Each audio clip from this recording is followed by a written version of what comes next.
नमस्कार। फाइटर समाचार में आपका स्वागत है। पेश आज 8 दिसंबर शाम 4 बजे राजस्थान की खास खबरें। राजस्थान में इंडिगो एयरलाइंस का संकट लगातार 5वें दिन भी जारी रहा, जिसके चलते जयपुर, उदयपुर और जोधपुर से कई उड़ानें रद्द रही और 2 दर्जन से अधिक फ्लाइटें घंटों देरी से संचालित हुई। अकेले जयपुर में 28 फ्लाइटों का संचालन रद्द रहा, जबकि उदयपुर से मुंबई और हैदराबाद की उड़ानें और जोधपुर से 4 उड़ानें रद्द कर दी गई। फ्लाइटें रद्द होने से परेशान यात्रियों ने टैक्सी और निजी बसों का रुख किया, जिसका फायदा उठाकर इन संचालकों ने किराए में 2 से 3 गुना तक बढ़ोतरी कर दी। उदाहरण के लिए जयपुर से दिल्ली का टैक्सी किराया बढ़कर 12,000 रुपये और वॉल्वो बस का किराया करीब 2,000 रुपये हो गया। हालांकि इंडिगो ने स्थिति सामान्य होने की उम्मीद जताई है और दावा किया है कि यात्रियों को 610 करोड़ रुपए रिफंड किए जा चुके हैं, लेकिन देश भर के कई एयरपोर्ट्स पर अभी भी अफरा तफरी का माहौल है।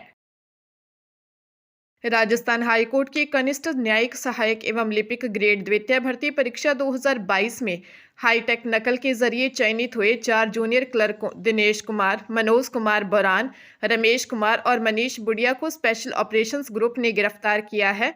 यह परीक्षा 19 मार्च 2023 को हुई थी। गिरफ्तार आरोपी ब्लूटूथ डिवाइस के माध्यम से रियल टाइम उत्तर प्राप्त करके नौकरी पाने में सफल हुए थे और विभिन्न अदालतों में पदस्थापित थे। एडीजी एसओजी विशाल बंसल के अनुसार इन अभ्यर्थियों ने नकल के लिए सरगना पौरव कालेर और उसके साथी तुलसाराम कालेर से 3 से 5 लाख रुपए में सौदा किया था। नकल के लिए स्पेन से 90,000 रुपए का जासूसी कैमरा मंगवाया गया था। गैंग के सदस्यों ने अभ्यर्थी बनकर परीक्षा केंद्र के अंदर इस कैमरे से प्रश्न पत्र के स्क्रीनशॉट लेकर सरगना तक पहुंचाए थे। सॉल्वर टीम ने प्रश्न हल करके ब्लूटूथ के जरिए अभ्यर्थियों को सही उत्तर बताए थे। कोटा जिले की कैथूदा ग्राम पंचायत के नया गांव स्थित राजकीय प्राथमिक विद्यालय में रविवार को एक जर्जर कक्ष की छत अचानक गिर गई, जिससे हड़कंप मच गया। रविवार को अवकाश होने के कारण बच्चे स्कूल में मौजूद नहीं थे, जिसके चलते एक बड़ा हादसा टल गया। ग्रामीणों ने बताया कि यह कमरा लंबे समय से खराब हालत में था और इसकी मरम्मत की मांग कई बार उठाई गई थी। हालांकि जिला शिक्षा अधिकारी रूप सिंह मीणा ने स्पष्ट किया कि इस कमरे को पहले ही जर्जर घोषित कर उपयोग से बाहर कर दिया गया था और बैरिकेडिंग की गई थी। उन्होंने बताया कि इस जर्जर भवन के स्थान पर नए कक्षों के निर्माण के लिए बजट प्रस्ताव सरकार को भेजा जा चुका है और स्वीकृति मिलते ही निर्माण कार्य शुरू कर दिया जाएगा। स्कूल में लगभग 40 बच्चे अध्ययनरत हैं, जिसके कारण ग्रामीणों में चिंता बनी हुई है। मुख्यमंत्री भजनलाल की बैठक में भाजपा कार्यकर्ताओं ने भ्रष्टाचार, गड़बड़ी व अधिकारियों की मनमर्जी का मुद्दा उठाया। बाद में सीएमओ ने तथ्यात्मक रिपोर्ट तलब की। कार्यकर्ताओं की शिकायतें सही मिलने पर जलदाय विभाग के दूदू एक्सीएन जितेंद्र शर्मा को एपीओ कर दिया गया। बैठक में दूदू के कार्यकर्ताओं ने 71 गांवों में पेयजल O&M ठेकेदार को 92 लाख का गलत पेमेंट का मामला उठाया था। सीएम ने पूरे मामले में कार्रवाई के निर्देश दिए। संयुक्त सचिव प्रवीण लेखरा ने एपीओ के आदेश जारी कर दिए। बैठक में एएन जितेश मीणा, जेएन पूजा कुमावत और ठेकेदार की भी शिकायतें हुई थी। डेडवाना कुचामन जिले के ईटावाला खा में 29 नवंबर को हुए 24 वर्षीय सुरेंद्र उर्फ सुरेश दादरवाल हत्याकांड को पुलिस ने सुलझा लिया है। यह हत्या मृतक की पत्नी रेखा ने अपने प्रेमी राजूराम और एक साथी जीवनराम के साथ मिलकर करवाई थी। लव अफेयर में बाधक बन रहे पति को रास्ते से हटाने के लिए पत्नी रेखा ने नागपुर, महाराष्ट्र से वाईफाई कॉलिंग के जरिए पूरी साजिश रची थी। घटना वाले दिन रेखा ने पति की लोकेशन दी। राजूराम और जीवनराम ने जानकी दास महाराज रोड पर सुरेंद्र की बाइक खराब होने का बहाना बनाकर उसे रोका और हेलमेट उतारते ही उसकी हत्या कर दी, ताकि इसे सड़क दुर्घटना दिखाया जा सके। गच्छीपुरा थाना पुलिस ने तकनीकी साक्ष्यों के आधार पर जीवनराम को हिरासत में लिया, जिसने पूरी साजिश का खुलासा किया। इसके बाद मुख्य आरोपी रेखा और प्रेमी राजूराम को गिरफ्तार कर लिया।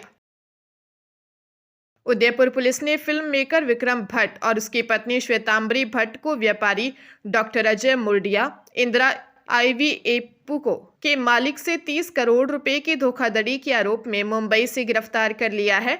पुलिस ने विक्रम भट्ट को मुंबई के यारी रोड स्थित उनकी साली के अपार्टमेंट से पकड़ा। डॉक्टर अजय मुर्डिया ने 17 नवंबर को 8 लोगों के खिलाफ रिपोर्ट दी थी कि विक्रम भट्ट ने उनकी पत्नी की बायोपिक और अन्य फिल्में बनाने के नाम पर 30 करोड़ से अधिक का निवेश करवाया और 200 करोड़ के मुनाफे का झांसा दिया। जांच में कई वेंडर्स को किए गए पेमेंट फर्जी पाए गए।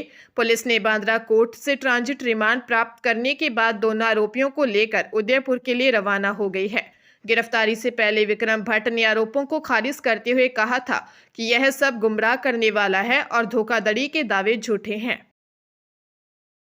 पंजाब के श्री मुक्तसर साहिब में एक दिल दहला देने वाली घटना सामने आई है, जहां एक आरोपी ने 9 वर्षीय प्रवासी बच्ची का अपहरण कर दुष्कर्म के बाद हत्या कर दी। बच्ची अनाज मंडी के पीछे झुग्गी के बाहर से लापता हो गई थी।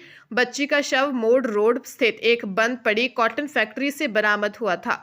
पुलिस ने टीमें गठित कर आरोपी की तलाश शुरू की। थांदेवाला रोड पर बाइक सवार आरोपी 45 वर्षीय मुकेश कुमार निवासी बस्ती गुरतेज नगर का पुलिस ने पीछा किया, जिस पर उसने थाना सिटी के एसएचओ पर फायरिंग की। पुलिस ने जवाबी कार्रवाई में आरोपी की टांग में गोली लगी और उसे गिरफ्तार कर लिया गया। एसएसपी प्रज्ञा जैन के अनुसार गिरफ्तार मुकेश कुमार एक कुख्यात अपराधी है, जिस पर पहले भी 2007 में एक बच्ची के साथ दुष्कर्म और हत्या सहित कुल 3 मामले दर्ज हैं। वह 16 साल की सजा काटने के बाद 29 नवंबर 2022 को ही जेल से बाहर आया था।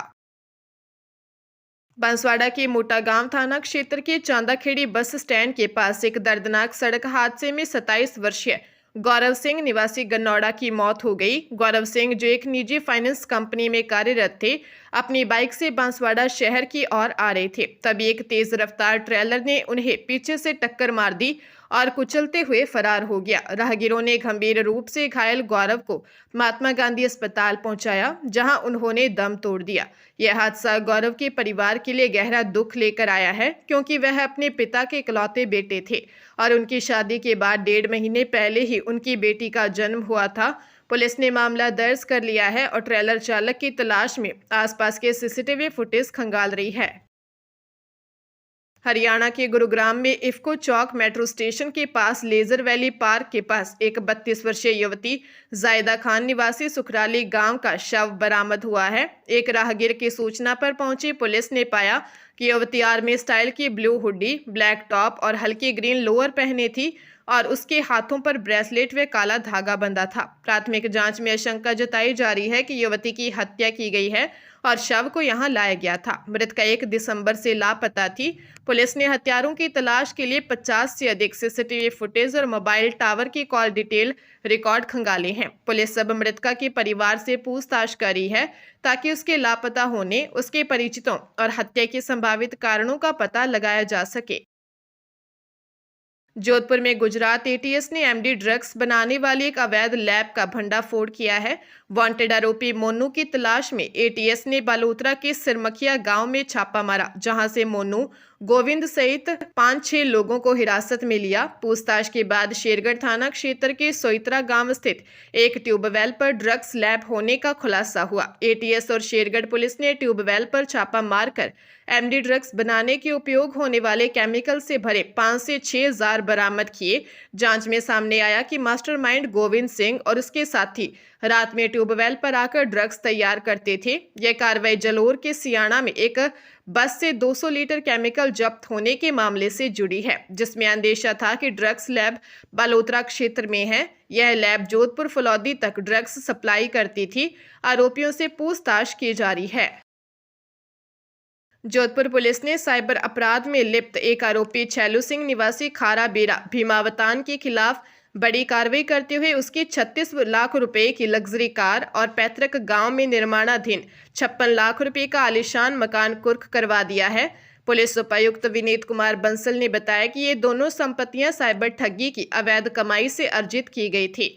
छैलू सिंह को उसके 2 साथियों के साथ गत 8 अगस्त को ए श्रेणी की नाकाबंदी तोड़ने के बाद गिरफ्तार किया गया था। जांच में सामने आया कि छैलू सिंह पर देश के कई हिस्सों में साइबर अपराध सहित कुल 11 एफआईआर दर्ज हैं। उसने साइबर ठगी के पैसों से लोन दिखाकर लग्जरी कार खरीदी थी और पैतृक जमीन पर आलीशान मकान बनवा रहा था। पुलिस की रिपोर्ट और तथ्यों को सही मानते हुए कोर्ट ने बीएनएसएस की धारा 107 के तहत इन दोनों चल अचल संपत्तियों को कुर्क करने के आदेश जारी किए।